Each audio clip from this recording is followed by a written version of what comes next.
हमारे हर कार्यक्रम में पधारते हैं। 9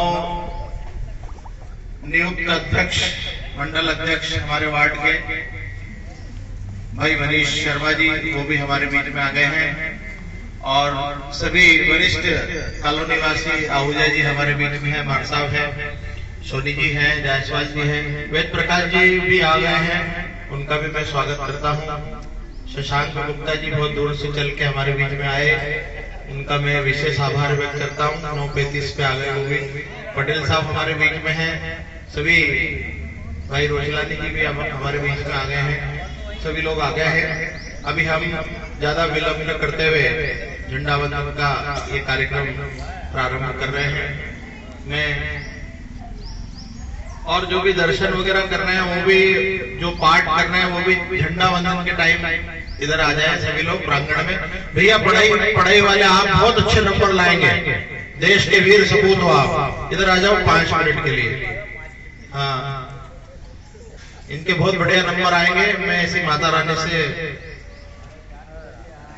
हाँ इधर भी बहुत बढ़िया नंबरों से पास होंगे आप, इधर आ जाओ, 5 मिनट हमको दे दो। इधर जो भी पाठ कर रहे हैं ये भी इधर आ जाए थोड़ी देर के लिए।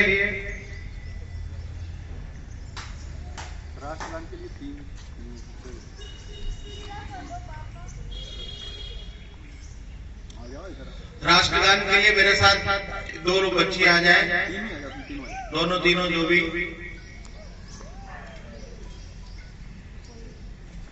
माइक है ना बस। 74वें गणतंत्र दिवस की सभी भाइयों को, बहनों को, माताओं को बहुत बहुत बधाई। ये संविधान दिवस भी है और इसमें महिला और पुरुष को बराबरी का अधिकार दिया गया है। मेरी बहनें जो झंडा वंदन के लिए आगे आने में संकोच कर रही थी, अब संकोच नहीं करना। सरकार ने भी बराबरी का अधिकार दिया है, मध्य प्रदेश सरकार ने बराबरी का अधिकार दिया है और आप तो एक कदम आगे हैं। गुरु नानक जी कहते हैं, 100 क्यों मंदा बोलिए, जिन जन्मे राजा, राजाओं को जन्म देने वाले आप, तो आप कमजोर कैसे हो गए? आप तो सबसे आगे और आपको सबसे आगे रहेंगे। बहुत सारे मुद्दे चल रहे हैं। भारतीय जनता पार्टी संविधान दिवस के रूप में इसको मना रही है। 1951 में यह संविधान लागू हुआ था, समानता के अधिकार सबको दिए गए थे। सारे समाज को, नीचे और ऊपर के तबके के जो लोग थे उनको ऊपर उठाने के लिए बाबा साहब ने बहुत सारा इसमें अच्छा पूरा विचार रखे थे। लेकिन बाबा साहब को 2 बार कांग्रेस ने हरवा के और उनको बिल्कुल राजनीति से बाहर कर दिया।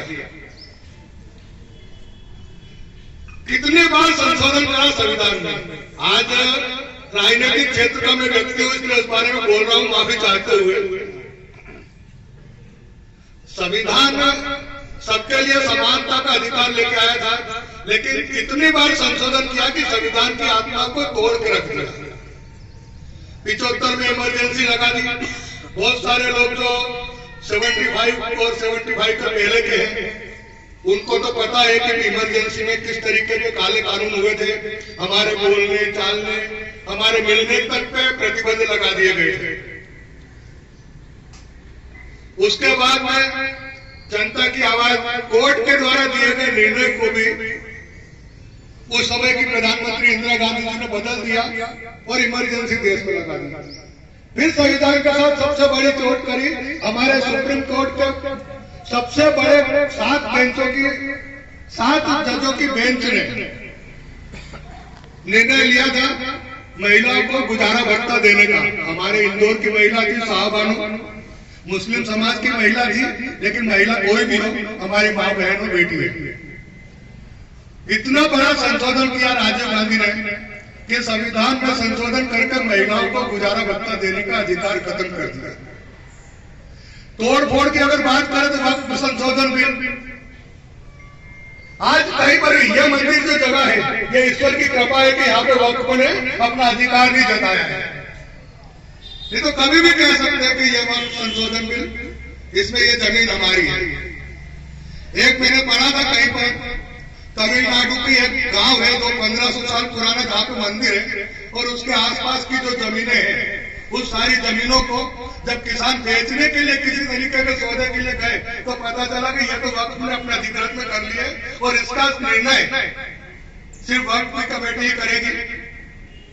उन्हीं में उन्हीं के लोग होंगे, उन्हीं समुदाय के लोग होंगे, जज भी उनका, कोतवाल भी उनका, और वही हमारी कोई सुनने वाला नहीं है।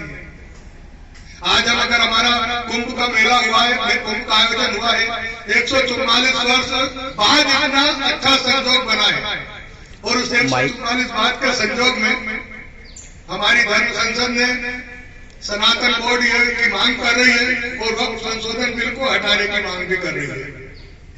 बहुत सारे जो हमारे पे भारतीय जनता पार्टी का, मैं चूंकि कार्यकर्ता हूं इसलिए बोलूंगा कि जो भारतीय जनता पार्टी में संविधान को बचाने के लिए ये लोग जो लड़ाई लड़ रहे हैं, वास्तव में संविधान को भारतीय जनता पार्टी ही बचा रही है।